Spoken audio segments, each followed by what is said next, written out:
प्रश्न आहे. आणि मृत्यूनंतर माणसाचं काय होतं, मृत्यूनंतर माणूस कुठे जातो, किंवा तथागत असतात किंवा नाही असतात. माणसाविषयी तशा तथागतांनी सांगितलं की पुनर्जन्म आहे मृत्यूनंतर. पण नेमकं ते बोधिसत्वाचं विचारतात की बोधिसत्व असतात की नसतात. आणि त्यावेळेस बुद्धांनी सांगितलं होतं की ह्या निरर्थक प्रश्नाच्या भानगडीत पडू नका, कारण हे तुमच्या निर्वाणाच्या उपयोगाचे नाही आहे. तो प्रकरण आपण काल बघितलं होतं. साधारणतः काय असतं की प्रत्येक धर्मामध्ये वेगवेगळ्या संकल्पना आहेत. हिंदू धर्मामध्ये मोक्ष आहे, स्वर्ग आहे, नरक आहे, आणि ते मिळवण्याकरताचे मार्ग आहेत. तसंच बुद्ध धर्मामध्ये निर्वाण ही शेवटची अवस्था आहे आणि ती मिळवण्याचे मार्ग आहे की जे बाबासाहेबांनी सांगितलं की आर्य अष्टांगिक मार्ग त्यापैकी एक आहे. की तुम्हाला निर्वाणाला जायचं असेल, अनंत व्हायचं असेल, किंवा त्यांच्या संकल्पनेनुसार मोक्ष मिळवायचा असेल, तर तुम्हाला आर्य अष्टांगिक मार्गानुसार जावं लागतं. ह्या पद्धती आहेत. बऱ्याचशा गोष्टी अशा आहेत की मग तिथे पाठतात देवाची प्रार्थना, त्यांच्या मोक्षाकरता देवाला नवस, देवाची प्रार्थना का देवाची पूजा, ह्या सगळ्या गोष्टी कराव्या लागतात. पण बौद्ध धर्मामध्ये त्यांनी सांगितलं की देवाची प्रार्थना किंवा त्याचे आवाहन करणे हे व्यर्थ आहे. इथे तुम्हाला निर्वाणामध्ये याचा काही उपयोग होत नाही. आणि म्हणून आजही आपण जर बऱ्याचशा गोष्टी बघितल्या तर ते काय करतात की देवाची प्रार्थना म्हणजे काय आहे नेमकं. तुम्ही बघितलं असेल की देवाची प्रार्थना करताना वेगवेगळ्या प्रकारे त्यांच्या प्रार्थना होतात. देवाला नवस बोलणं किंवा देवाची प्रार्थना करणं किंवा भक्ती करणं, त्याचे मार्ग वेगळे आहेत. मग बुद्धाने तिथे त्याला विरोध केलेला आहे की बुद्धाने सांगितलं की देवाची प्रार्थना करण्यात तुम्हाला कुठेही निर्वाण प्राप्त करता येत नाही किंवा ती गोष्ट एक निरर्थक आहे. हे प्रकरण आज आपण बघूया. एकदा भगवंत वशिष्ठाला उद्देशून म्हणाले, ही अचिरावती नदी पुराने भरून धोथडी वाहत असली आणि ज्याला पैल तीरावर काही काम आहे तो तिथे आला आणि त्याला पलीकडे जायचे असले आणि तो ह्या काठावर उभा राहून पैल तीराला उद्देशून बोलू लागला, हे पैल तीरा इकडे ये, या बाजूला ये. तर हे वशिष्ठा, अचिरवतीचे पैल तीर त्या माणसाच्या प्रार्थनेने आणि आव्हानाने, अशा करण्याने आणि स्तुती करण्याने त्याच्या जवळ येईल काय? त्याचप्रमाणे हे वशिष्ठा, 3 वेदात पारंगत असलेला ब्राह्मण ज्या गुणाच्या आचरणाने मनुष्य ब्राह्मणत्वाला पोचतो त्या गुणाचे परिपालन करणे सोडून उलट ज्याच्या योगाने मनुष्य अब्राह्मण बनतो असले आचार करीत म्हणत राहिला की इंद्रा तुला आम्ही आव्हान करीत आहोत, ब्रह्म्या तुला आम्ही आव्हान करीत आहोत, ईशान तुला आम्ही आव्हान करीत आहोत, प्रजापती तुला आम्ही आव्हान करीत आहोत, तर वशिष्ठा, हे ब्राह्मण आपल्या आव्हानाने, प्रार्थनाने, अशा करण्याने आणि स्तुती करण्याने आपल्या मृत्यूवर ब्राह्मणाबरोबर एकरूप होतील काय? खरोखर असे कधी होणार नाही. इथे भगवान बुद्धांनी ह्या अनिष्ट प्रथेविषयी सांगितलं. तुम्ही जर बघितलं असेल की हिंदू धर्मातली एक प्रथा आहे की त्यांचं कुठलंही काम असेल तर ते सत्यनारायण घालतात, ठीक आहे ना. सत्यनारायणाची पूजा असते. तर काय असतं त्या पूजामध्ये? तर एक ब्राह्मण येतो आणि त्या पूजामध्ये एक कथा सांगतो. त्या कथेमध्ये काय सांगतो की तिथं एक नगर आहे आणि ते बाई पूजा करते आणि तिचा नवरा आणि तो समुद्रात कुठेतरी व्यापाराला केलेला असतो आणि पूजा अर्ध्यावर सोडून उठून जाते तर त्याचा जहाज खाली बुडतो समुद्रामध्ये. का? तर तिने प्रसाद खाल्ला नाही म्हणून. मोठी कथा आहे त्याची, ते सत्यनारायणाची. इथे सांगण्याची गोष्ट अशी आहे की भगवान म्हणतात की एखाद्या नदीला पूर आला आणि ह्या काठावर तुम्ही आहे तर त्या काठावर जायचंय, तर तुम्ही एखाद्या देवाची प्रार्थना केली किंवा त्याला आव्हान केलं तर तो पलीकडचा काठ अलीकडच्या काठावर येईल का? नाही. कारण पलीकडच्या काठावर तुम्हाला जायचं ते एक तर पोहून जावं लागेल किंवा त्या नदीचं पाणी कमी वाहू द्यावं लागेल. 2च मार्ग आहेत ना. तिथे तुम्ही कुठल्याही देवाची प्रार्थना करून होणार नाही. कारण तिथे त्यावेळेचे जे यज्ञ आणि याग होते ते कशा करता केले जात होते? याच्याच करता की ते यज्ञामध्ये प्राण्याचे बळी दिले जातात. आजही सत्यनारायणाची पूजा त्याच्याच करता केल्या जाते. सत्यनारायणच्या पूजामध्ये काय केलं जातं? नवरा बायकोला समोर बसवल्या जातं आणि मग तो ब्राह्मण संस्कृत मध्ये काहीतरी म्हणत असतो. ब्राह्मण असतो 4थी पास आणि पुढे बसलेले असतात PhD, आहे की नाही. म्हणून तो ब्राह्मण म्हणत असतो की डोळ्याला पाणी लावा, हे PhD झालेले लावतात डोळ्याला पाणी. आणि तो खूप विचित्र आहे. तो त्यांना एक एक पळी त्या होमात टाकायला सांगतो, हे करायला सांगतो, समर्पयामी म्हणतो. कारण त्या त्याच्या मंत्रामध्ये पुढच्याला काही कळत नाही, ते काय म्हणतो फक्त खाली हे ऐकत असतात. आणि म्हणून असे ढोंग करण्यापेक्षा कुठलीही गोष्ट धम्माच्या आचरणानुसार केली तरच साध्य होते, कुठल्याही आव्हानाने किंवा यांनी साध्य होत नाही. म्हणून देवाला प्रार्थना करणं किंवा देवाचा चमत्कार घडून येणं बुद्ध धर्मामध्ये की निर्वाणामध्ये त्याला काहीही किंमत नाही. त्याच्यामुळे निर्वाण किंवा मोक्ष कधीही मिळत नाही. तर ह्या फक्त ढोंगबाजी आहेत, ह्या केलेल्या ढोंगी कल्पना आहेत. आणि म्हणून त्यांनी हे सत्य कोणाला सांगितलेलं आहे? वशिष्ठ नावाच्या एका उपासकाला सांगितलेलं आहे की वशिष्ठा असं करून काहीही होणार नाही.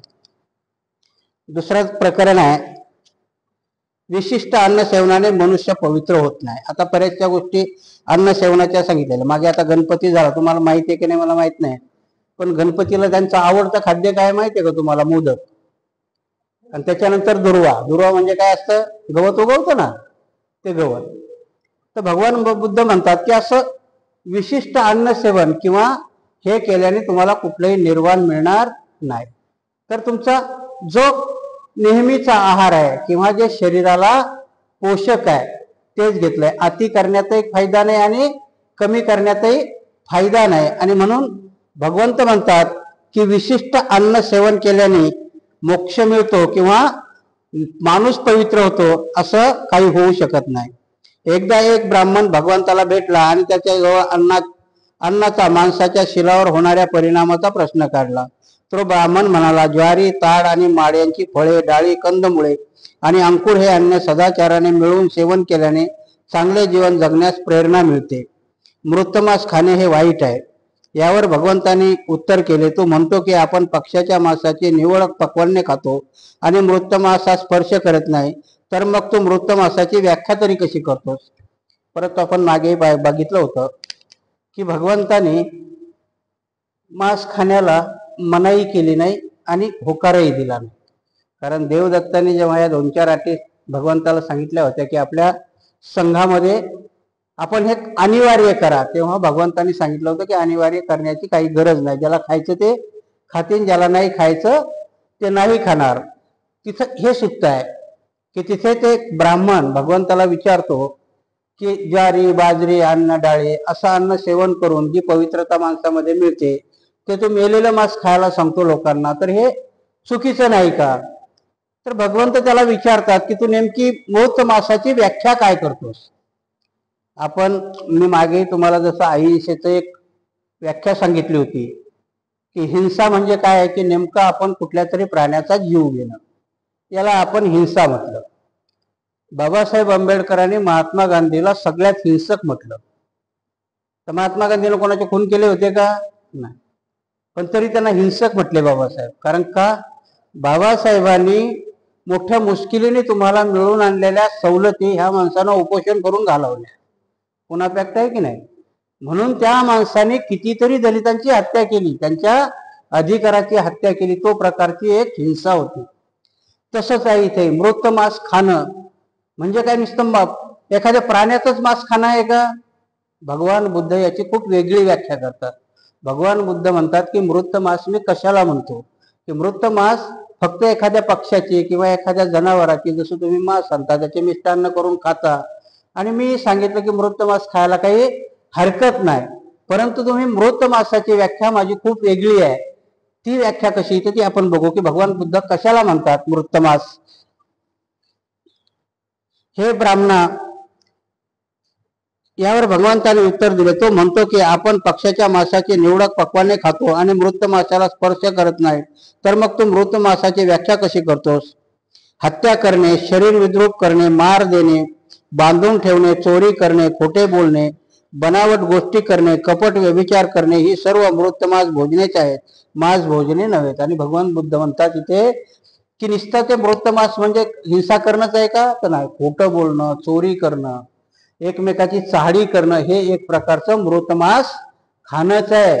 मग ते मांस खाणं नसलं तरी पण ते एक मृत मांस खाल्ल्यासारखं आहे. तुम्ही एक गोष्ट जर खोटी बोलली तर त्या खोट्या बोलण्याचं आखरी परिवर्तन, तुम्ही जर आपण शेवटपर्यंत गेलं एका खोट्या बोलण्याचं, ते एका खोट्या बोलण्याचं आखरी परिवर्तन हे कुठले तरी हिंसेतच होतं. मग ती शारीरिक हिंसा असो, बौद्धिक हिंसा असो की मानसिक हिंसा असो, ह्याचं रूपांतर ते हिंसेत होतं, आणि हिंसा झाली म्हणजे ते मृत झालं. मृत झालं म्हणजे मांस आहे. म्हणजे तुम्ही एक खोटं जरी बोललात तरी तुम्ही ते मृत मांस खाल्ल्यासारखं होतं. आणि म्हणून भगवान बुद्धांनी ती व्याख्या केलेली आहे.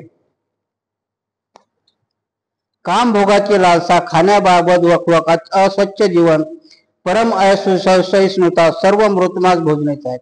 एवढंच नाही तर काम भोगाची लालसा. भगवान बुद्ध म्हणतात की मृतमास खाण्यासारखंच आहे. काम भोगाची लालसा ठेवणं, की अति लाभ ठेवणं, खाण्याविषयी अति वकवक. काही काही गोष्टी आपण कधी कधी काय म्हणतो की माणसाने जगण्याकरता खाल्लं पाहिजे, है की नाही. पण काही काही माणसं खाण्याकरताच जगतात. कोणाला जर विचारलं काय करायचं, की सकाळचा नाश्ता, दुपारचं जेवण, संध्याकाळचं जेवण, याच्याकरता सगळं आयुष्य पणाला लावलेलं असतं. दुसरी कुठलीही गोष्ट नाही. म्हणून भगवान बुद्धांनी विकाल भोजन सांगितलं की याच्या व्यतिरिक्त जगा. कारण तुम्हाला भोजन कशा करता हवंय, तर माणूस जिवंत राहायला पाहिजे. आणि जो माणूस जिवंत राहण्याकरता न खाता खाण्याकरता जिवंत राहतो ते पण एक प्रकारचं मेलेलं मांस खाल्ल्यासारखंच आहे. कारण तुम्ही अति खाण्या म्हणजे हेही एक मेलेलं मांस खाणं आहे. कारण तुमच्या शरीराला मग आता जर आताच्या दुनियेत बी बघितलं तर काय सांगितलं, मी माझ्यावरच त्या दिवशी गोष्ट सांगितली की नाही, अति खास सुटलं की चरबी वाढते. चरबी वाढली की मग काय होतं, हार्ट अटॅक येतो, नाही तर मग डायबिटीज होतं. म्हणजे काही ना काही रोग होतातच. म्हणून एक प्रकारचं तुमची जर समजा जीवन पद्धती बदलली तर एक प्रकारचं तुम्ही ते मांस खाल्ल्यासारखं आहे. म्हणून मृत मांसाची व्याख्या भगवान बुद्ध तुमच्या आचरणाशी करतात.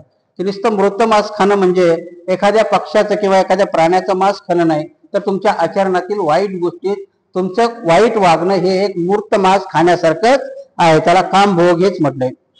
कोणाची त्याच्या मागून निंदा करणे, कौर्य, विश्वासघात, अनिवार्य, सर्व शूद्र, कृपणता हे मृत मांस भोजनाचे आहेत. एवढंच नाही तर भगवंत काय म्हणतात, कोणाची त्याच्या माघारी निंदा करणं ही एक प्रकारची मृतमांस खाल्ल्यासारखंच आहे. कारण त्याच्या माघारी आपण निंदाही न केलेली बरी. त्याला सात्विक भोजन म्हटलं. नाही तर मग आपण त्याच्या माघारी कोणाची आजकाल काय होते, आपण मनात एक आणि बोलणं वेगळं असतं. कधी कधी बघा आपण समोरच्याला बोलत असतो, तुम्ही छान आहे, पण मनातून शिवी देत असतो, आहे की नाही. आवडत तर नसतो आपल्याला ते, पण ते चालताना कसं, हा बाई तुम्ही खूपच सुंदर आहे, मनात म्हणत असते हिचं असं हो, हिचं तसं हो.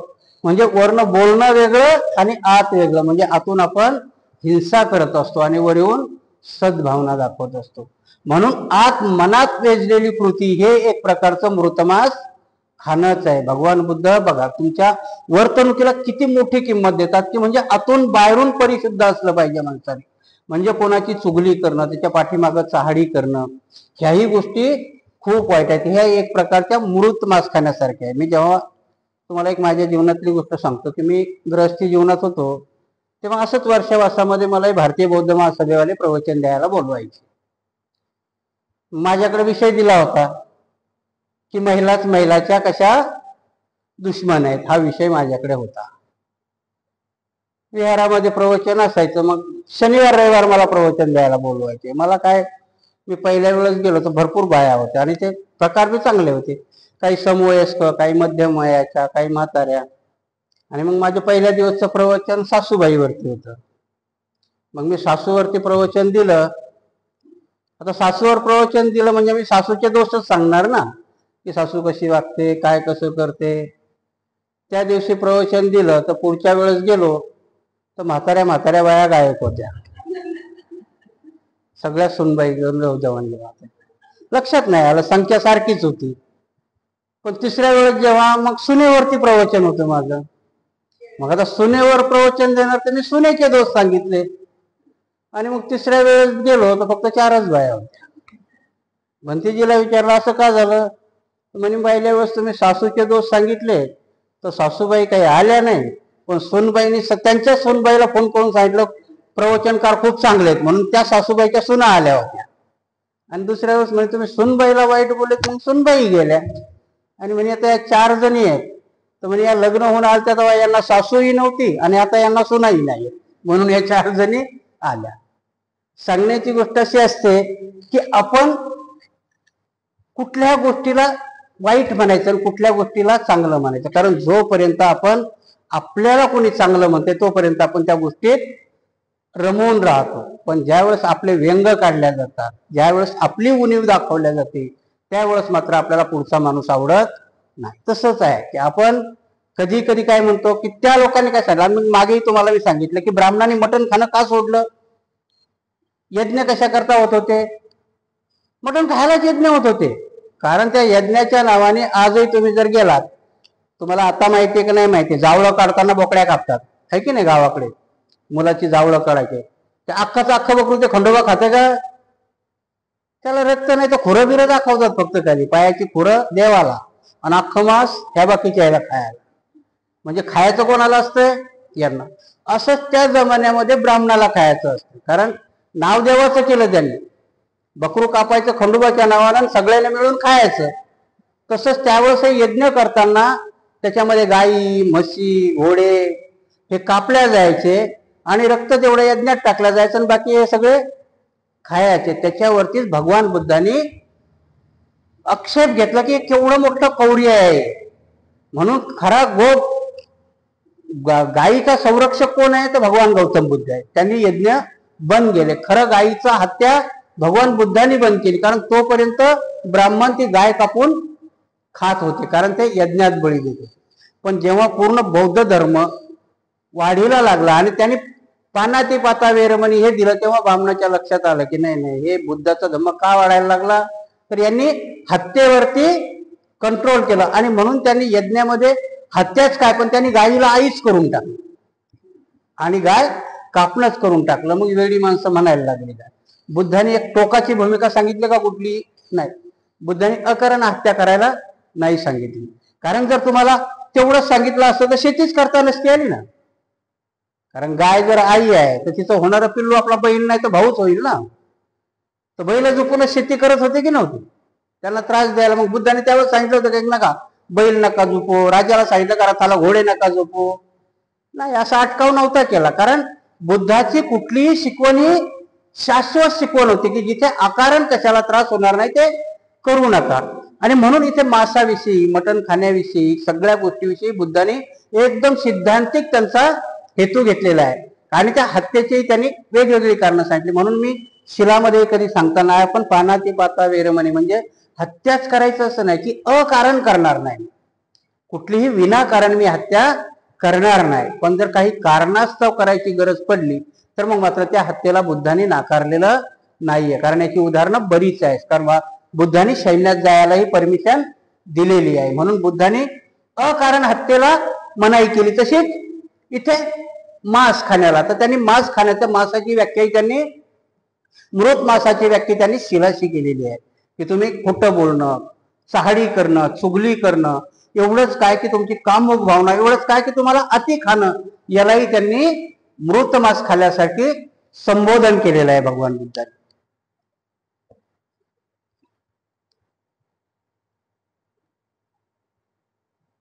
नीच जीवन, निंदा, अपरातपर, फसकत करणे, लांडी लबाडी करणे, दुष्टपणे दुसऱ्याची दुष्कृती करणे हे मृत मांस भोजन आहे. हत्ये, चौर्य कर्मास प्रवृत्त करणारे सर्व अपराध शेवटी माणसाला नरकात ओढतात. हे मृत मांस भोजनेच आहेत. शंका घेणे हाच त्याचा स्वभाव असा माणूस मांस मच्छे सेवनापासून प्रवृत्त झाला. वस्त्राचा त्याग करून दिगंबर अवस्थेत राहू लागला. शिराचा राजमुकुट वाढवून लागला किंवा शिरोमुंडन करू लागला. वस्त्राऐवजी कातडी परिधान करू लागला. यज्ञयाग करू लागला. पुण्यार्जनासाठी तपश्चर्याचा अवलंब करू लागला. तीर्थात निमज्जन करू लागला. आहुती देऊ लागला आणि दुसरेही क्रियाक्रम करू लागला तरी तो कधीही पापरहित होत नाही. आणि भगवान बुद्ध म्हणतात की नुसतं मटण सोडलं किंवा तो कितीही पूजा आणि अर्चा करू लागला, पण हे सगळे वरचे हत्या करणं, चोरी करणं, ह्या गोष्टी आता आपण बघितलं की नाही. आसाराम बापू कितीतरी लोकांचे सत्संग करत होते, पण अटक कशामुळे झाली की एका मुलीवर बलात्कार करण्यापैकी. मग ते आमगंधच आहे की नाही, की केवढाही मोठा साधू असला आणि त्याचं वर्तन जर असं तर एक प्रकारचं त्याने ते मृतमांस भक्षणच केलेलं आहे. आज कितीतरी साधू, कितीतरी लोक की जे वाईट वागत असतील, जे दुष्कृत्य करत असतील, तर ते एक मेलेलं मांसच खाल्ल्यासारखं आहे. आणि म्हणून भगवान बुद्ध म्हणतात की फक्त पक्ष्याचं किंवा प्राण्याचं मांस हेच मांस भोजन नाही, तर आपल्या वर्तणुकीतली प्रत्येक जी अकृती किंवा अनैसर्गिक गोष्ट आहे किंवा पापचारण आहे, ते प्रत्येक मृत मांस खाण्यासारखंच आहे.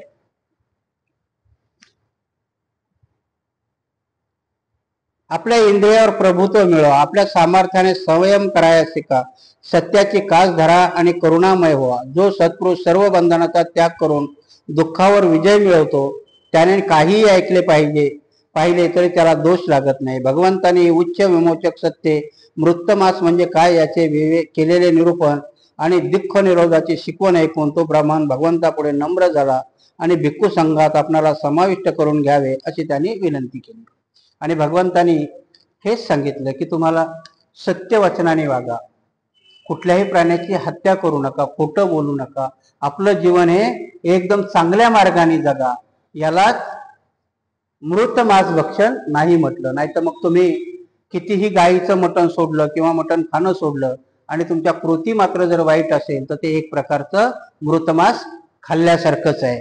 आणि त्या ब्राह्मणाला हे सर्व पटलं आणि तो ब्राह्मणही संघामध्ये सामील झाला. दुसरं प्रकरण आहे अधोगतीचे कारण दुष्कर्मे अन्न नव्हे. आणि भगवान बुद्ध म्हणतात की कुठल्याही अधोगतीचं कारण तर आपली दुष्कर्म आहे, वागणूक आहे, त्याला मांस म्हणता येणार नाही किंवा अन्न हे त्याचं कुठलंही कारण नाही की अन्न सेवन नाही. आता म्हणून तुम्हाला मागे मी अर्थ बरेचसे सांगितले. हिंदू धर्मामध्ये उपोषण उपवास म्हटलं त्याला आणि तुमचं उपोषद आहे. आता नेमका उपोषदाचाही अर्थ काय घेतला आणि उपवासाचाही अर्थ काय घेतला, खाण्याशीच लिमिटेड घेतला आहे की नाही. ऍक्च्युली बुद्ध धर्मातलं उपवास हे खाण्याशी लिमिटेड आहे का, नाही. त्यांचा उपवास कसा आहे, त्यांच्या उपवासाला तुम्ही रोजचं खाता ते नाही खायचं. समजा तुम्ही 2 चपात्या खात असताल तर त्या नाही खायच्या, पण पाव किलो साबुदाण्याची खिचडी खाल्लेली चालते आहे की नाही. त्यांचा त्याच्यात काय सांगितला, उपवास म्हणजे काय, ते एक प्रकारचं ढोंग आहे. भगवान बुद्धांनी काय सांगितलं, भगवान बुद्धांनी शील पालन करायला सांगितलं.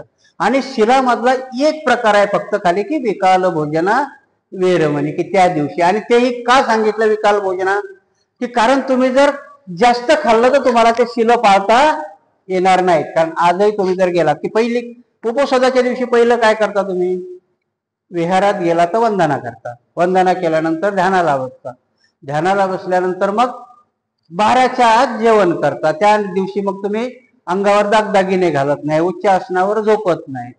हा सिद्धांत आणि उपवासाचा सिद्धांत किती वेगळा आहे. कारण त्यांच्या उपवासामध्ये फक्त खाली शरीराला, आता त्याला त्रासही म्हणता येणार नाही, कधी कधी ते नवरात्रामध्ये 9 दिवस निर्जल उपवास करतात म्हणतात, म्हणजे पाणी पण प्यायचं नाही. ते कुठपर्यंत असतंय, सकाळी उठल्या की 5 वाजेपर्यंत, तोपर्यंत करत नाही. तोच प्रकार तुम्ही जर मुसलमानामध्ये गेला तर रोजा नावाचा प्रकार आहे की नाही. ते तर म्हणतात थूक पण गिळत नाही, म्हणजे विकृती केलेली आहे. तशी तुमच्यामध्ये नाही, तुम्हाला उपवासच करायला सांगितलं. आणि म्हणून कुठल्याही अन्न सेवनाने किंवा यांनी तुम्हाला अधोगतीला तुम्ही जात नाही. तर अधोगतीला जाण्याची कारण काय आहे, तर दुष्कर्म आहे. जेवण किंवा अन्न हे अधोगतीला जाण्याचं कारण नाही.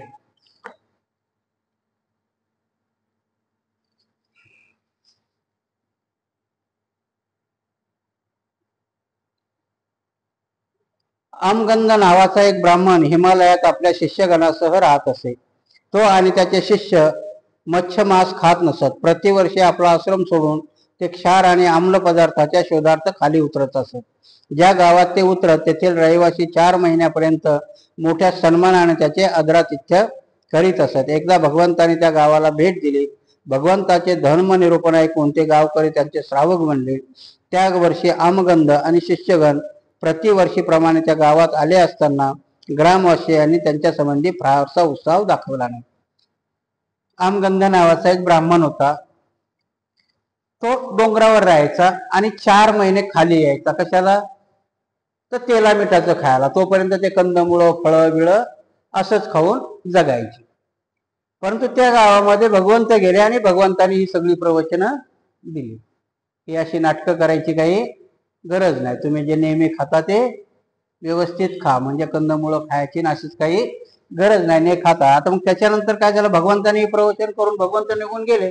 त्याच्यानंतर तो आला. आता कोणालाही तुम्हाला जर सांगितलं आणि आपल्याला जे पटलं आणि जे आपल्याला पटलं आणि दुसऱ्यांचे नाही साधलं मग त्याच्याकडे माणूस जास्त काही लक्ष देत नाही ना, की नको बाबा आम्हाला सांगितलंय चांगल्या माणसाने. तर तसं त्या गावातल्या लोकांनी त्यांच्याकडे करायचं दुर्लक्ष केलं, की तुम्ही सांगता ते बरोबर नाही, भगवंत आम्हाला सांगून गेले की शरीराला जे आवश्यक आहे ते खाल्लं पाहिजे. आमगंधाची अशीच प्रवचन त्याने दिली असेल की आमगंध कशाला म्हणायचं. आमगंध नावाचा ब्राह्मण आहे आणि त्याच्यावरूनच तो आमगंध सुक्त पडलं, की भगवान बुद्धांनी त्या सुत्तामध्ये बऱ्याचशा गोष्टी सांगितल्या. त्रिपिटकात जर तुम्ही गेलात तर भगवंत काय म्हणतात की मटण खाण्याची, त्याला आमगंध म्हटलं, की त्या भिक्षेमध्ये त्यांनी बरंच सांगितलंय की तुम्ही व्यक्तिशः कुठल्याही गोष्टीला, की समजा एखादं स्वतः हत्या करून खायचं नाही, किंवा तुम्ही ज्याच्या घरी जाल आणि त्यांनी जर तुम्हाला सांगितलं की तुमच्याकरता मी कापतोय तर मग ते खायचं नाही. किंवा तुम्हाला जर शंका आली ज्याच्या घरी गेलात किंवा ज्याने तुम्हाला भोजनाचं निमंत्रण दिलंय, तुम्हाला शंका आली की हे तुमच्याच करता कापलेलं आहे, तर मग मात्र तुम्ही ते स्वीकारायचं नाही, असं भगवंताने त्यावेळेस सांगितलेलं आहे. म्हणजे भिक्षू करता सांगितलेलं आहे. कारण भिक्षेमध्ये दिलं तर मग मात्र तुम्हाला या गोष्टी माहिती नाहीत. भिक्षेत दिल्यानंतर तुम्हाला खायला काही हरकत नाही, म्हणजे शारिकेमध्ये दिला खायला काही हरकत नाही. तर इथे भगवंत त्यांना ते सांगून गेले की ही अधोगती म्हणजे खाण्यामुळे नाही होत, तर कशामुळे होते, की तुम्ही कर्म करता, की जे वाईट कर्म करता त्याच्यामुळे माणसाची दुष्कर्म दुर्गती किंवा सद्गती त्या कर्मामुळे होते, खाण्यामुळे होत नाही. आणि मग त्या आमगंध ब्राह्मणाला त्या गावामध्ये सन्मान मिळाला नाही, कारण जो पहिला मिळत होता तो. त्या वर्षी आमगंध आणि शिष्यगण प्रतिवर्षीप्रमाणे त्या गावात आले असताना ग्रामवासियांनी त्यांच्या संबंधी फारसा उत्साह दाखवला नाही. भगवंत मांस मत्स्य सेवनाचा निषेध करीत नाहीत हे ऐकून तो खिन्न झाला. ह्या गोष्टीचे खरे खोटे करून घेण्यासाठी श्रावस्ती इथे जेतवनात भगवंत राहत होते, तेथे त्यांच्याकडे जाऊन तो म्हणाला, जे बाजरी चिगुलाचे दाणे वाटाणे खाद्य पालेभाज्या कंद कोणत्याही वेलची फळेही सुमार्गाने मिळवून सेवन करतात ते आपल्या सुखासाठी असत्य भाषण करीत नाहीत, परंतु तू तर लोक जे काही देतात असे चांगल्या प्रकारे शिजवलेले माल मसाला लावलेले स्वच्छ आणि उत्कृष्ट अन्न खातो. जे कोणी तांदूळाचे असले बनवलेले पदार्थ खातो तो आमगंध खातो. पक्षाच्या मांसास निश्चित अन्न खाताना मधुर आमगंध सेवनाचा आरोप येत नाही असे म्हणतो. आणि तो आमगंध भगवंताकडेच जातो आणि भगवंतालाच विचारतो की तू काय शिक्षण दिलं असं लोकांना, आणि तू स्वतःही आम्ही तरी कंदमुळे खाऊन जगतो, तू तर लोकांनी माल मसाला लावलेला अन्न पदार्थ खातो, असं का शिक्षण देतो भगवंताला. आणि ते भगवंतालाच जाऊन तो विचारतो, याने दुष्कृती होत नाही का, दुष्कर्म होत नाही का. मी तुला विचारतो याचा अर्थ काय, ज्याला तू आमगंत म्हणतोस ते आहे तरी काय. भगवंताने उत्तर दिले, जीव हिंसा करणे, ताडण बंधन चौर्य कर्म असत्य भाषण अफरातफर फसवणूक क्षुल्लक गोष्टीचे ज्ञान आणि व्यभिचार ही आमगंध होत, मांस सेवन आमगंध नव्हे. आणि भगवान बुद्ध मग इथं त्याला सांगतात की मला भिक्षेत मिळालेलं मांस किंवा मी स्वतः हत्या न केलेलं मांस हे खाणं आमगंध नाही. तर आमगंध काय आहे, तर चोरी हत्या बलात्कार किंवा व्यभिचार ह्या गोष्टी करणं म्हणजे आमगंध आहे. मांस मेलेलं मटण खाल्ल्यासारखं आहे असं भगवान बुद्ध त्याला तिथे सांगतात. ह्या जगात जे पुरुष आपल्या सुखभोगात संयम रहित असतात, ज्यांना मधुर वस्तूचा लोभ असतो, अपवित्र कार्याशी ज्यांचा संबंध असतो, जे विचाराने उच्छेदवादी आणि कपटी असतात, ज्याची वर्तणूक समजायला कठीण असते, ते आमगंध असतात. मांस सेवनाने त्यांना आमगंधाचा दोष लागत नाही. तर इथे भगवंत अजून पुढच्या गुणांचा की जो सुख उपभोगात जास्त संयमित आहे, रम्मान आहे, किंवा चांगल्या गोष्टीच्या मागे नाही पण वाईट गोष्टीच्या मागे आहे, तर त्याला मांस भक्षण म्हटलंय की ना, त्याला आमगंध म्हटलंय. मांस सेवनाला आमगंध नाही म्हटलं, तो दोष त्याला तो लागत नाही. राग गर्व हटवादीपणा शत्रुत्व कपट द्वेष खुशारकी मारणे अत्यांतिक आकार पापी मनुष्याची संगत याच्या योगाने मनुष्याला आमगंधाचा दोष लागतो. तर भगवंत म्हणतात आमगंधाचा दोष अहंकाराला, की जो अहंकारी आहे, जास्त अहंकारी आहे, द्वेष करतो, दुसऱ्याचं वाईट चिंततो, त्याला आमगंधाचा दोष लागतो. मांस मच्छर खाणाऱ्याला आमगंधाचा दोष लागत नाही. जी माणसे सजीव प्राण्याशी संयम राखून वागत नाहीत, जे परधन हिरावून परपीडा कराव्यास सदैव सिद्ध असतात, जे अनितिमान क्रूर कर्कश असतात, आणि दुसऱ्याचा उपमोर्द करण्याची त्यांची वृत्ती असते ते सर्व आमगौन दोष व्यक्त होत मासासनाने आमगंध दोष जडत नाही. जे लोभाने अथवा शत्रुत्वाने सजीव प्राण्यावर छापा घालतात, जे सदैव दुर्बुद्धीने प्रेरित झाल्यामुळे मरणोत्तर अंधारात सापडतात आणि नरकात कोसळतात, ते आमगंधी होत. मासाने आमगंधाचा दोष जडत नाही. मांस मत्स्य सेवनापासून परावृत्ती, नम्रता, शिरोमुंडन, जडा, सर्वांगी भस्माचर्य, मृगीजन परिधान, अहिताग्निव्रत इत्यादी जगातील सर्व तपाचे अमर पदासाठी केलेले परिपालन आणि मंत्रोच्चार, बलिदान, नैमित्तिक यज्ञ यापैकी कशानेही सदैव शंका घेणारा मनुष्य शुद्ध होऊ शकत नाही. तर भगवान बुद्ध म्हणतात की बाकी जटा वाढवून किंवा असं करून तुम्ही कधी शुद्ध होत नाही. तर त्याला पवित्र कर्म म्हणजे पंचशील किंवा अष्टशील पाळणारा माणूसच शुद्ध राहू शकतो. म्हणून आमगंध किंवा मांस खाणं ह्या गोष्टीपेक्षाही ह्या सगळ्या गोष्टी वाईट आहेत. मांस खाण्यापेक्षाही त्या भयंकर आहेत. म्हणून मांस खाण्याने जेवढा दोष लागत नाही तेवढा ह्या गोष्टी जशी लबाडी, चोरी, चहाडी, चुगली, वैरभावना, अति अहंकार ह्या गोष्टी करणं म्हणजे आमगंध खाणं आहे किंवा मटण खाण्यासारखं आहे. आमगंधाचा दोष कृत्यामुळे ते जळतो, मत्स्य मासाच्या सेवनाने नाही. आणि शेवटला भगवंत म्हणतात की आमगंधाचा दोष कशामुळे लागतो, तर दुष्कृत्य केल्यामुळे लागतो किंवा मांस मटण खाल्ल्याने लागत नाही. तर दुष्कृत्य केल्याने म्हणजे तिथे भगवंताला म्हणायचे आणि बाबासाहेबाला म्हणायचे की तुमच्या खाण्यापिण्यामध्ये तुमच्या आचरणाचा दोष नाहीये, तर तुमच्या वागण्याचा, तुमच्या शिलाचा, तुमच्या कृत्याचा दोष तुम्हाला दुष्कृतीकडे घेऊन जाऊ शकतो. म्हणून धम्मामध्ये आणि धर्मामध्ये त्यांच्या की त्यांनी आता ढोंगाई कसं असतं बघा, तुम्ही कधी माळकरी बघितलेत का? गळ्यात माळ घालतात ते. त्याचा अर्थ काय असतो की गळ्यात माळ घालणारा हा माणूस मटण खात नाही. नुसतं दाखवणं असतंय, मटण खात नाही. बाकीच्या सगळ्या गोष्टी करतो. मग घरातल्या सुनेला त्रास देतो, बायकोला त्रास देतो, चाडी करतो, चुगली करतो, सगळं करतो आणि फक्त गळ्यात माळ घालून मटण खात नाही. मग काय म्हणाल तुम्ही त्याला? मटण खात नाही आणि बाकीच्या सगळ्या गोष्टी केला म्हणजे चांगला आहे का तो? कारण भगवान बुद्ध इथेच स्फूर्ती करून सांगतात की कारण भगवान बुद्ध दोन टोकाला सांगतात. पहिल्या गोष्टीने काय सांगते की स्वतः तुम्ही हे सगळं करू नका, स्वतःच्या हाताने कुठल्याही प्राण्याची हत्या करू नका, उलट त्याच्यावर प्रेम करा. जेव्हा हे शील तुम्ही पाळता त्यावेळेस हत्या करण्याचा काही संबंध येतो का? नाही. भगवान बुद्ध मृत मांस खायला परवानगी देतात. उदाहरणार्थ सांगतो तुम्हाला की आता समजा एखादा बकरा कापलाय, त्याने भिक्षूला तुम्ही निमंत्रण दिले आणि त्या कापलेल्या बकऱ्याचं मटण घेऊन आलं, त्यात ना तुमचा दोष आहे ना त्या भिक्षूचा दोष आहे.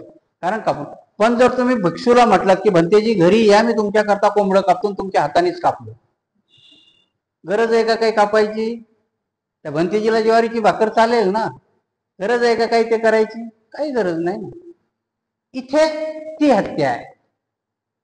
परंतु मेलेलं मांस आहे, तुम्ही आणलंय आणि भिक्षूने खाल्लंय, त्याला काही आमगंधाचा दोष लागत नाही. आणि म्हणून आजपर्यंत बऱ्याचशा गोष्टी, कारण काय आता इथं बरेचसे आपलेही लोक दोष द्या, भिक्षूने कशाला खायला पाहिजे हाच प्रश्न देवदत्ताने विचारला होता. तेव्हा भगवंतानी सांगितलं की तो आग्रह कशाला करतो लोकांच्या स्वातंत्र्य. कारण कुठलाही भिक्षू स्वतःच्या हाताने कापून तर खाणार नाही ना, कारण त्याला आपण कुठलीही गोष्ट करायचीच परमिशन दिलेली नाही. भिक्षू आपल्या हाताने कुठलाही स्वयंपाक करून खाऊ शकत नाही, त्याला चारिका करायलाच सांगितलंय किंवा कोणीतरी निमंत्रण दिलं तर ते भोजन खायला सांगितलंय.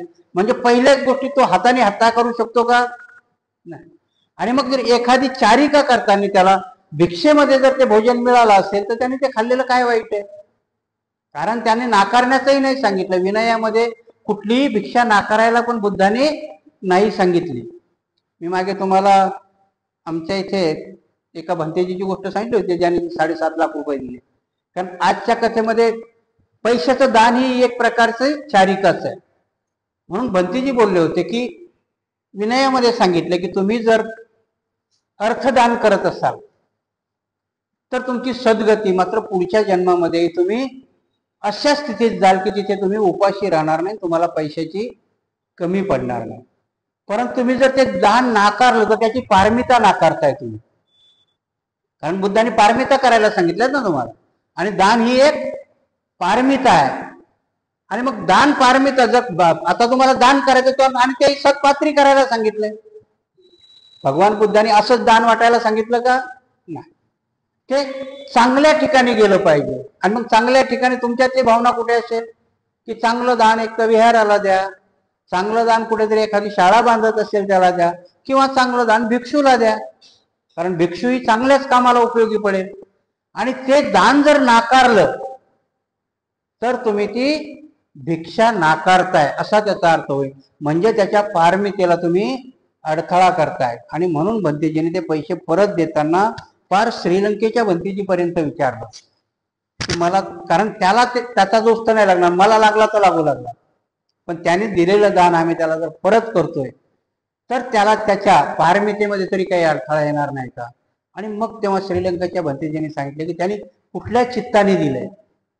कारण कधी कधी काय होतं, मी तुम्हाला सांगितलं नाही त्यांचं दान कसं होतं, 4 मुली आणि ते सांभाळत नाहीत म्हणून जा मी तुम्हाला काय करतो, मी देतो भंतेजी. म्हणजे चित्त दानाचं होतं का? त्यांना धडा शिकवणं हे त्याच्या चित्ताचं वैशिष्ट्य होतं. म्हणजे मी तुम्हाला नाही देणार, कारण त्यांचा अधिकार असताना, पण मी त्यांना देईन. आणि दिल्यानंतर मग ते चित्त नेहमी, कारण कुठल्याही वाईट चित्ताने केलेलं काम तुम्हाला ते चित्त शांत बसू देत नाही. कारण तुम्ही जर एखादं काम चांगल्या चित्ताने केलं की मग तुम्ही विसरून जातात. सत्पात्री दान दिलं समजा तुम्ही, तर मग तुम्हाला परत ध्यान नाही येत की आपण दिलं, ते चांगल्या याला लागलेलं असेल. पण तुम्ही जर त्या अशुद्ध चित्ताने दिलं असेल मग मात्र तो तुमचं चित्त तुम्हाला झोपू देत नाही. मग ते परत परत आठवण काढतं, तुम्ही कशाला दिलं, असं झालं असं तर तसं झालं.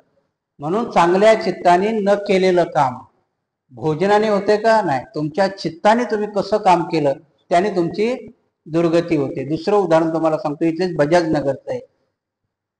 दोघंही नवरा बायको आहेत. बहुतेक तुमच्यातलं जर कोणी आलं असेल, मागच्या वेळेस भंतेजीने आडगावला जो कार्यक्रम केला होता मोठा, तिथे त्या बाईचा आणि त्या माणसाचा सत्कार केला होता. माहिती नाव नाही मला, भंतेजी नाव. किती भांडे घासते बाई, नवरा वॉचमॅन आहे. तिने 4 वर्षापूर्वी एक प्लॉट विकत घेतला भंतेजीच्या नावाने की हा भंतेजीला दान करायचा आहे. आज त्याची किंमत 12 ते 13 लाख रुपये आहे. आणि ती भंतेजीला फोन केला की भंतेजी मला तुम्हाला माझा प्लॉट दान करायचा. भंतेजीला वाटलं बाई एक मोठी श्रीमंत असेल, एखादा प्लॉटच दान करते म्हटल्यावर तिच्याकडे 10-12 असतील ना. भंतेजी तिच्या घरी गेले तर पत्र्याचं घर, स्टोवर स्वयंपाक, 4-5 भांडे. भंतेजी म्हणीचं दान तू कुठला प्लॉट मला देणार आहेस? तर तिनं नेऊन दाखवला, म्हणे हा मी विकत घेतलेला आहे, तुमच्याच करता घेतलेला आहे आणि हा तुम्हाला तर दान देते, तुमच्या नावावर करायचं, तुम्ही विकत काय करा. भंतेजी म्हणे मला अचंबा वाटायला लागला की ह्या बाईचं घर गळत आहे. मी तिला बोललो पण हे विक आणि हे बांध ना, चांगल्या स्थितीत राहतं. ते म्हणते नाही भंतेजी, हे मी तुमच्या नावाने घेतलेलं आहे आणि मी तुम्हालाच दान देणार आहे, कारण तुमचे प्रवचन ऐकून माझा दावरा दारू पित होता, आता तो व्यवस्थित झालाय आणि म्हणून आता आम्ही मागे. आम्हाला खूप लोक म्हणतात की कशाला देता, एवढं महाग आहे ते आहे. भंतेजी आले म्हणे मला 3 दिवस झोप नाही आली, तिचं दान स्वीकारावं की ना स्वीकारावं. आणि मग तिचा आग्रहच होता तो. अजूनही काही भंतेजीने ते घेतलेलं नाही, तिने केलंय, ते नावावर केलंय, पण भंतेजी म्हणतात अजूनही मी तसाच ठेवला, आपण त्याला काही विकणार नाही, बघूया काय होतंय तिथं. आणि नंतर परवालाही त्या बाईचा फोन आला होता, भंतेजी त्याला विकून टाका, तुमच्या त्या आडगावला काय करायचं ते करा. भंतेजी परवाच मला बोलत होते की तिचा अजूनही फोन येतोय, तरी आपण सध्याच काही विकणार नाही, आपल्या मनातला संकल्प वेगळा आहे, तिचं दान घेऊ, आपण नाकारणार नाही. म्हणून सांगण्याचा उद्देश असा की चित्तामध्ये कसं असतं तुमच्या कर्म करण्याचं. आणि अजूनही आहे की एका जणाचं चित्त होतं की दिलेलंही त्याच्या चित्तामध्ये वेगवेगळ्या भावना येत होत्या, आणि तिच्या चित्तात अजूनही आहे की नाही मला ते द्यायचंय म्हणून. म्हणजे तुमच्या चित्तानुसार तुम्ही केलेलं कुठलं काम आहे, मग तसंच आहे. तुम्ही मटन मांस कसं खाता की तुम्ही ते कुठल्या चित्ताने तुम्ही स्वीकारलेलं आहे, वाईट चित्ताने स्वीकारलेलं आहे काय, म्हणून की तुमच्या भोजनामध्ये किंवा तुमच्या जेवणामध्ये कुठलीही दुर्गती नसते, तर तुमच्या कर्मामध्ये असते. तुम्ही कर्म कुठल्या प्रकारचं केलंय, कसल्या प्रकारचं कर्म करता तुम्ही. नाही तर मग तुम्ही कितीही दान दिलं आणि कर्म जर वाईट असतील तर मग काही उपयोग होणार नाही. म्हणून मी मागे तुम्हाला जर सांगितलं की दारूची भट्टी असते आणि तो माणूस बालाजीला खूप दान देतो, कारण त्या देवाला तो पार्टनर करून टाकतो की बाबा मी जे केलंय त्याचा हिस्सेदार तू पण आहे. तसं बुद्ध धर्मामध्ये चालतं का? नाही. कारण बाबासाहेबांनी त्यावेळेस त्यांना देणाऱ्या मदती त्यांनी वाईट लोकांकडून घेतल्या नाहीत. पठ्ठे बापूरावाचं मी उदाहरण देतो, तमासगीर होता तो, आणि त्या जमान्यामध्ये बाबासाहेबाला 1,00,000ची देणगी द्यायला आला. कार्यकर्ते खुश झाले, पण बाबासाहेबांनी कार्यकर्त्यांनाही शिव्या दिल्या की जो माझ्या मुलींना, मेकीला, बाळीला स्टेजवरती नाचवतो आणि त्यांच्या जीवावर कमवणाऱ्या पैशात तो माझ्या चळवळीला मदत करतो, ही दान सम्यक दान नाहीये.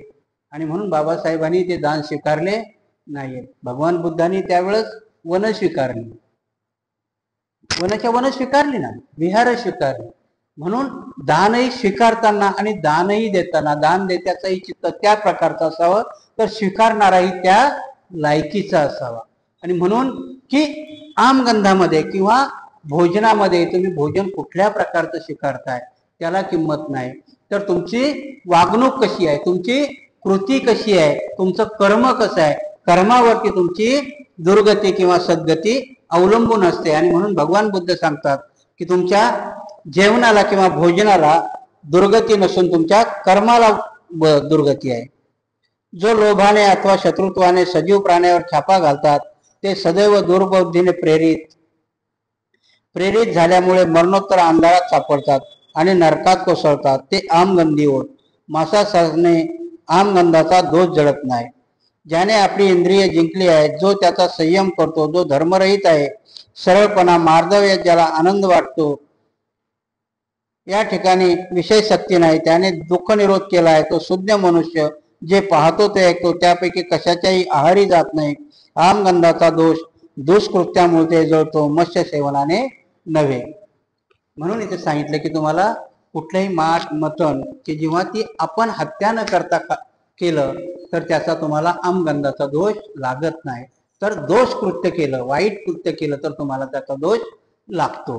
पुढचं प्रकरण आहे देह प्रशालन पुरेसे नाही. देह प्रशालन म्हणजे काय की आता तुम्ही बघितले, हिंदू धर्मात बघितलं असेल की जर कुठल्याही देवाला अगरबत्ती लावायची तर आंघोळ पांघोळ करून लावा म्हणतात, नाही का, शुचिरभूत व्हा असं म्हणतात.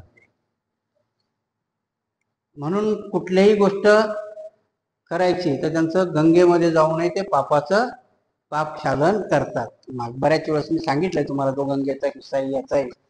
पण इथे भगवान बुद्ध सांगतात. आता बघा तुम्हाला हे बुद्ध धर्म काय सांगितलं त्याने की ज्या संकल्पना वैदिक धर्मात किंवा याच्यात होत्या की देवाला नवस करणं किंवा देवाची प्रार्थना करणं याच्यामध्ये नाही, किंवा मटण मच्छिका खाणं किंवा आमगंध खाणं याच्यामध्ये तुमचा दुष्कृत्य नाही, तर तुमची वर्तणूक कशी आहे, ह्या त्यांच्या ज्या कन्सेप्ट होत्या त्या बुद्धांनी नाकारल्या. तर त्याच्याऐवजी तुम्हाला कुठल्या कन्सेप्ट दिल्यात? आता इथे त्यांनी ते सांगितलं की जो आंघोळ करू, कधी कधी म्हणजे आंघोळ करणं यालाच त्यांनी पवित्रता मानली. जेवणाला चांगलं जेवण म्हणजे त्याला त्यांनी पवित्रता मानली. भगवान बुद्ध ह्या गोष्टीला पवित्रता मानत नाहीत, तर भगवान बुद्ध कृतीला पवित्रता मानतात. आणि म्हणून हे प्रकरण आहे की तुम्ही देह प्रशालन म्हणजे देहाला स्वच्छ करणं याला पवित्र मानलं नाही. तुम्ही वरून किती उठणं लावलं, आंघोळ केली, काही केली म्हणून तुम्ही पवित्र होता का? नाही. कारण जोपर्यंत तुम्ही मनाने पवित्र होत नाही, चित्ताने पवित्र होत नाही, तोपर्यंत तुमच्या वरच्या पवित्रतेला काहीही अर्थ नाही. एकदा भगवंत श्रावस्ती येथे राहत होते. सडगांख नावाचा ब्राह्मण तेथे राहत होता. तो स्नानवादी होता आणि जल प्रक्षालनाने स्वतःचा शुद्ध करण्याच्या आचरणाने तो अवलंबन करीत असे. रात्रंदिवस स्नान करणे हा त्याचा स्वभावच झाला होता. एकदा महास्तवीर आनंद सकाळच्या प्रहरी चिवर धारण करून भिक्षापात्र आणि एक चिवर घेऊन श्रावस्तीत भिक्षेसाठी निघाला. श्रावस्तीत फिरून मिळवलेल्या भिक्षा खाल्ल्यावर तो भगवंताच्या बाजूला अभिवादन करून बसला आणि म्हणाला, भगवान, ह्या श्रावस्ती सडखांग नावाचा स्नानवादी ब्राह्मण असून स्नाने स्वतःला शुद्ध बनवण्याच्या कार्यात तो मग्न असतो. रात्रंदिवस स्नानापलीकडे त्याला काही दिसत नाही. भगवंतानी करुणा करून त्या सडखांग ब्राह्मणाची भेट घेतली तर बरी होईल. आणि म्हणून एकदा तो ब्राह्मण म्हणजे काही केलं. आजही आपण तुम्ही जर बघितलात हिंदू धर्मामध्ये याच्यामध्ये तुम्ही कोणाच्या हिंदू धर्माच्या याला मैताला गेलात की नाही माहित नाही. आपल्यामध्ये अजून बरेच आहेत की कोणाच्या मैताला गेले की घरी आले की लगेच आंघोळ करून घेतात. सोबत येतं का ते? नाही. मग आपल्यात अजून एक हे आणले प्रकार म्हणजे आंघोळ करून जा, ते वाईटच आहे ना, आंघोळ करून जा का? काय संकल्पना होती त्याची की पहिल्या वेळेस जेव्हा माणूस मृत पावला, तर आता जसे हे आहे समजा तुम्हाला जाळण्याच्या ह्या स्मशानभूमी बनवल्या, तशा पहिल्या होत्या का? मग कुठेतरी जाळल्या जायचं किंवा कुठेतरी दफन केल्या जायचं. मग ती जागा कधी कधी घाण असायची, म्हणून लोक येऊन हातपाय धुवायचे किंवा आंघोळ करायची, त्याची प्रथा पाडून टाकली. की तुम्ही वर्ण आंघोळ केली की ते तुमच्या तिथून आलं तर तुमच्या पाठीमागं येत नाही, ही वाईट प्रथा पाडली. आपल्यामध्ये आजकाल करतात तसं, आंघोळ करतात किंवा त्याला करतात. आता आंघोळ करणं हा तुमच्या शरीर स्वच्छ ठेवण्याकरता चांगला प्रकार आहे, परंतु तुम्ही त्या मैतावरून जाऊन आलात म्हणून आंघोळ करणं हे काही चांगलं नाही. कारण याच्यामध्ये कुठलंही अध्यात्म नाहीये किंवा त्याने कुठलंही तुम्हाला पुण्यकर्म किंवा कुशल कर्म होत नाही किंवा वाईट कर्मही होत नाही.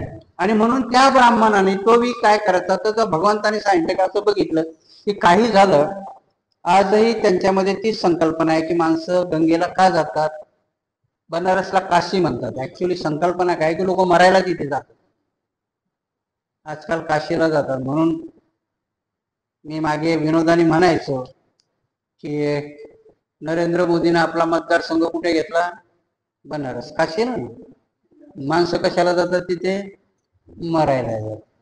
हा गुजरात मधून तिथे मरायला गेला का, नाही, तिथून निवडून आला दिल्लीला गादीवर जाऊन बसला. म्हणून पहिली संकल्पना होती. तुम्हाला आजही जर वाटत नसेल तर म्हातारी माणसं झाली आणि जर चालायला नाही ऐकलं तर त्या बनारसमध्ये घर घेऊन तिथं राहायला जायचं, कारण त्या घाटावर मरण आलं पाहिजे अशी त्यांची संकल्पना होती गंगेच्या ठिकाणी. तर त्या गंगेला एवढं पवित्र म्हटलं की त्याच्यामध्ये जर आंघोळ केली की सगळी पाप धुवून जातात. तर्काला कुठेतरी ते पटतंय का आपल्याला की एखाद्या माणसाने खून केला आणि तो जाऊन त्या गंगेत आंघोळ केली तर त्याचं पाप कमी होईल का? किंवा एखाद्या बाईने हुंड्या करता सून जाळली आणि ती जाऊन त्या गंगेत आंघोळ केली तर तिचं पाप कमी होईल का? हे डोक्याला पटणारी गोष्टच नाही. पण त्या धम्मामध्ये तुमच्या मेंदूला गुलाम केल्या गेल्या. ज्या अशा प्रथा असतात त्या तुमच्यावरती गुलामीने लादल्या गेल्या. म्हणून मी इथे सांगितलं होतं की माणसाचा मेंदू पण गुलाम होतो. आजपर्यंत ह्या प्रथा मेंदूच्या गुलामीनेच करत आणल्या. मग जी सती प्रथा असेल किंवा कुठल्याही प्रथा असतील तर ह्या मेंदूला गुलाम करण्याच्या आहेत. म्हणून आजही एखादी बाई नवऱ्याच्या नावाने व्रत ठेवतात की नाही, चंद्र पाहून उपवास सोडतात ना. कुठलं व्रत आहे ते? हा, गर्भाची होती काय, तोपर्यंत बिचारी अन्नाचा कणही खात नाही. तो माणूस ठेवतो का एखादं व्रत तसं? तिने गर्भाचं व्रत ठेवलं म्हणून याचं आयुष्य वाढेल. आता काय संबंध आहे का काही संबंध? ही 50 दिवस उपाशी राहिली म्हणजे त्याच्या पोटात जातं का बाकीनं ना खाल्लेलं काही? म्हणजे कसल्याही गोष्टीचा अर्थार्थी काही संबंध नाही. अंघोळीचा नाही ना, तुमच्या वृत्ताचा नाही ना, कशाचा नाही, पण तरीही ही गोष्ट करायला लावतात. म्हणून ह्या गोष्टीला भगवान बुद्धाने नाकारलं आणि म्हणून त्याला बोलवल्यानंतर ते त्याला विचारतात की तू आंघोळ का करतो बाबा अशी बार बार? काही केलं तरी की जाऊन आंघोळ केलं की पाप धुतल्या गेलं म्हणतो.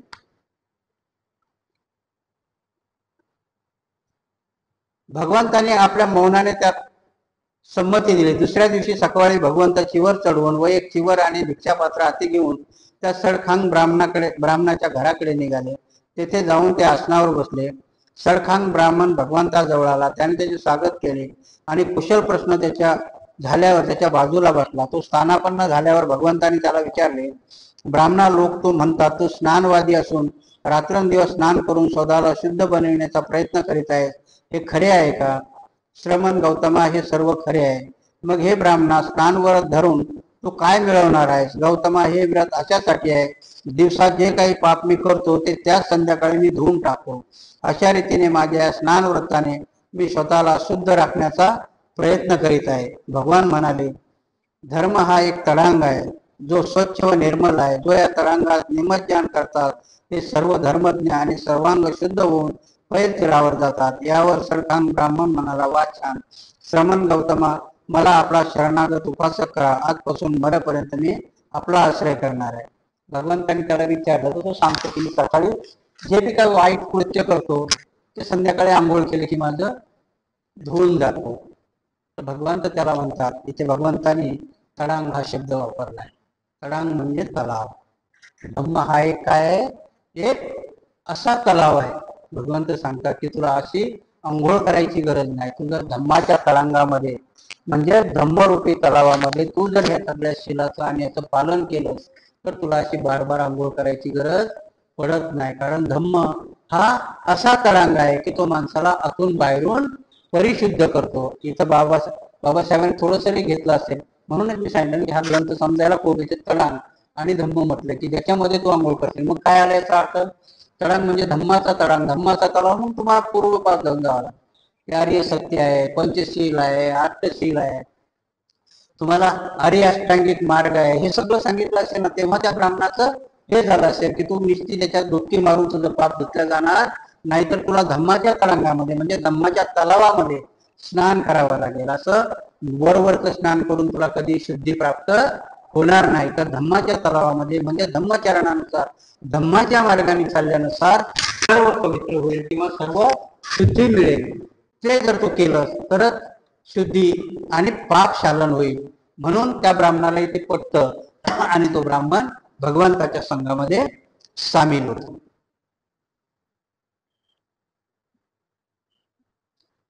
पवित्र जीवन म्हणजे काय? एकदा चारिका करत असताना आपल्या बरोबर असलेल्या भिक्खूंना उद्देशून भगवान बुद्धांनी खालील प्रवचन केले. भिक्खूंनो, पवित्र जीवन हे लोकांना फसवण्यासाठी, त्याची कृपा साधण्यासाठी, काही लाभासाठी, काही कीर्तीसाठी किंवा काही वादविवादाच्या जटिल प्रश्नातून सुटका करून घेण्यासाठी किंवा लोकांमध्ये आपले नाव व्हावे यासाठी जगायचे नसते.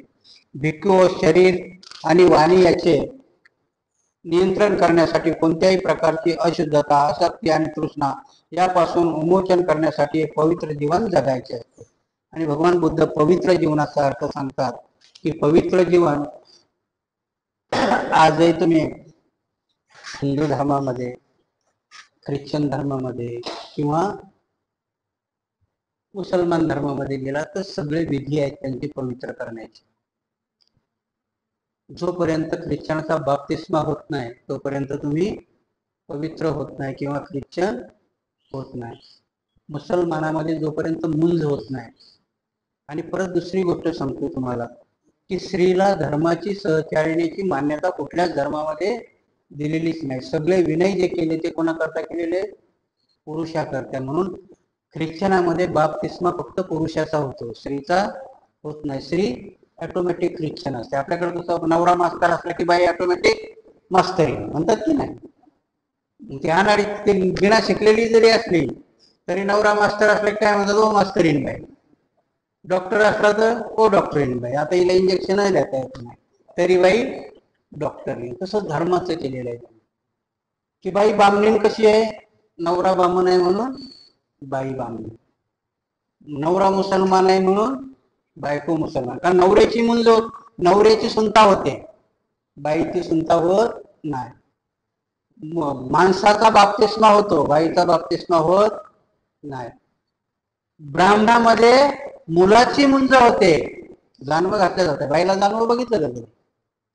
इथे धम्म समजावताना सांगतो मी तुम्हाला की पवित्रता कशात असते. बुद्ध धर्मामध्ये तुम्हालाही सामनेरी होता येतं, तुम्हालाही दीक्षा घेता येते. आणि म्हणून बुद्ध धम्मच असा आहे की जो तुम्हाला पवित्रता सगळ्या अंगाने शिकवतो. बाकी धम्म तुम्हाला ते शिकवत नाही. तिथे यज्ञामध्ये बसायचं असलं तरी बाईने डाव्या हातालाच बसावं असा नियम आहे त्यांच्याकडे. आम्ही हल्ली लग्न लावताना मुद्दाम पहिला हार कोणाला टाकायला लावतात बुद्धामध्ये? नवरीला टाकायला सांगतो आहे की नाही. नंतर दुसऱ्या सावधानला नवऱ्याला. म्हणजे प्रथम काम करायला आपण स्त्रीला देतो, त्यांच्यामध्ये ते हक्क नाही आहेत. आणि म्हणून इथे बुद्ध सांगतात की पवित्र जीवन त्याला म्हणायचं की सर्व अंगाने सर्वांकरता. तसं हिंदू धर्म पवित्र म्हणता येईल का तुम्हाला? नाही. त्यांनी शूद्राला सगळेच अधिकार नाकारले. शूद्राला तर माणसाला नाकारले तर नाकारले, पण त्यांनी सगळ्या स्त्रियाला नाकारले. ब्राह्मणाच्या बाईलाही शिक्षणाचा अधिकार दिला नाही. तिला तर धर्माचा अधिकार सोडा, पण तिला सगळ्यांना, बाईला तर हिंदू धर्माने नरकाचं घर म्हटलं. आणि म्हणून पवित्र जीवन म्हणजे काय, तर पवित्र जीवन म्हणजे आचरण आणि सगळ्यांना दिलेली समानतेची वागणूक. इथे बुद्ध भगवान म्हणतात याला पवित्र जीवन म्हणायचं. फक्त अंगावरती माळा किंवा कुठला तरी नवस बोलून तुम्हाला कुठेही पवित्र होता येणार नाही, तर धर्माच्या आचरणानुसार पवित्र होता येईल. आजचं प्रकरण आपण इथे थांबू, उद्यापासून बघूया.